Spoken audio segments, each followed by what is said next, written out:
Ready? Start.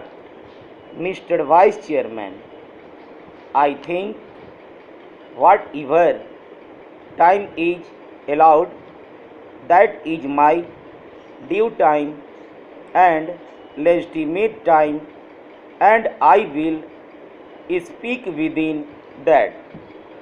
So I start with Honorable Minister's presentation while placing the bill. Please do not put an imputation that we are not in favor of transparent way of dealing with things.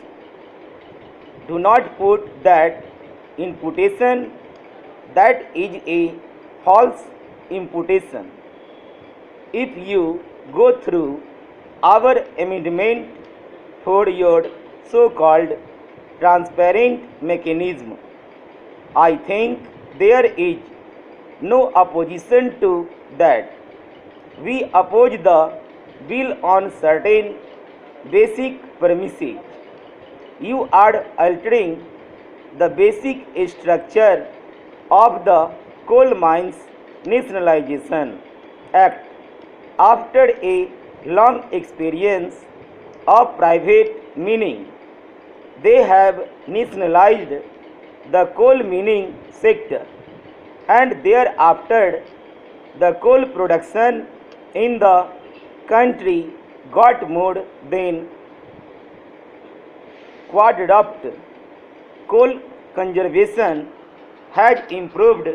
Coal mines accident situation has considerably improved, and the workers' lot has also improved a lot. So you are trying to reverse this in this bill by allowing the coal block allotted to mine coal not only for one consumption but also for sale or any other purpose. That will be the opening up of the denationalization process which the country achieved.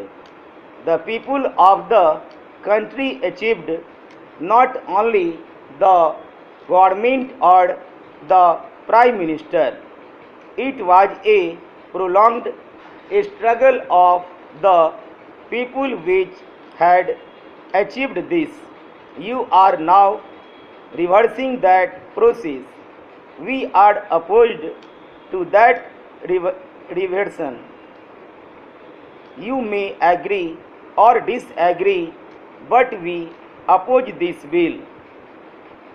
Secondly, you are saying that the common man will get coal at rupees 2, 3 or 5 per kilo, for which you are removing that restriction. Honorable Minister, please see, we are purchasing rice at 40 rupees a kilo in the city, and the producer of that rice is not getting even 5 rupees per kilo. They are committing suicides. In such type of private economic governance, I do not understand that only by removing that restriction, how can you ensure that small industries in that and commoners, old ladies will be getting coal at 2 rupees a kilogram or 3 rupees a kilogram. Whatever you have to deliver to the common people, it is not possible by any trickle down process that from this that will follow. Know that trickle down theory has been proved to be completely a bogus proposition. You have to attack that problem directly to delivered directly. For that, we should have a kind of mechanism. Sir, huge money was minted by so-called illegal miners in different plants by exporting that, and it was allowed.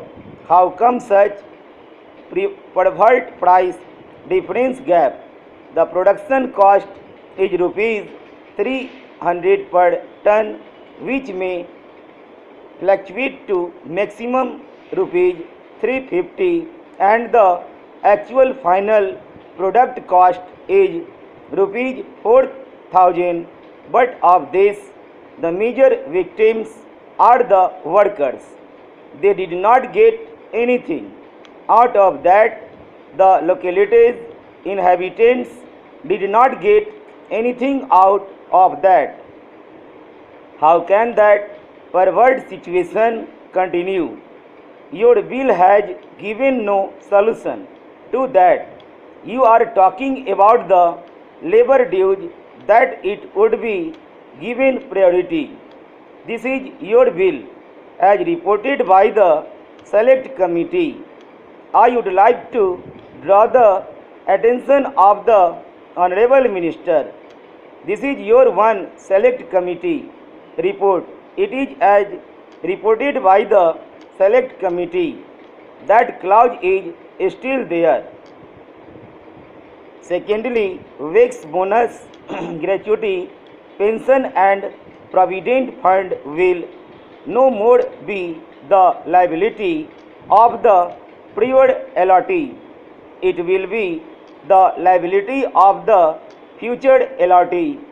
This clause is there, and you are telling that labor dues will be given priority. Where is it there? After the bill is passed, you are now where there. Some other people who are there will be operating that. Just by sound bites, you can confuse people, mislead people. You do have that right, and you are telling about labor as on date the coal workers have not been included in the schedule of employment. So the government has got no right even to set their minimum wages till now, and they are thrown to the mercy of the miners only. Whatever wage they want to give, they have to accept. That is why in my amendment I have specifically demanded the incorporation of that clause. The Coal India has already set a standard for the contract workers also. Extend that benefit and ensure that that is statutory done.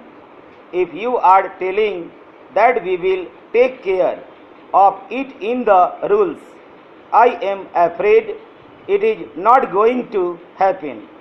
What is the head of the rules that is already there in the Contract Labor Regulations and Evaluation Act in Central Rule number 25? It is there.